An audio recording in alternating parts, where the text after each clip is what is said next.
तुम्ही जागे असता पण शरीर हलत नाही.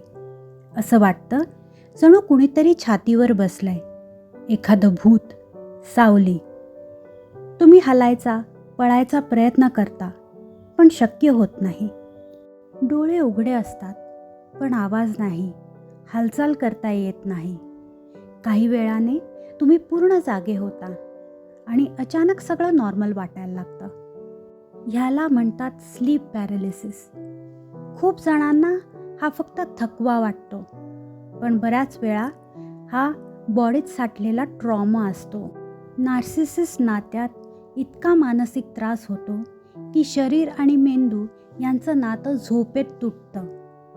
शरीर झोपलेलं असतं पण मेंदू अजूनही समजतो, मी अजून धोक्यात आहे.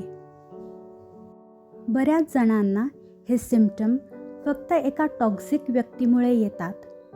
कधीकधी sleep paralysis, IBS, panic attacks हे सगळं शरीराच्या मेमरीमध्ये साठलेलं दुःख असतं. समजलं ना की त्यातून बरं होणं शक्य असतं. तुम्हाला पण असे अनुभव आलेत का? कमेंट सेक्शनमध्ये नक्की सांगा.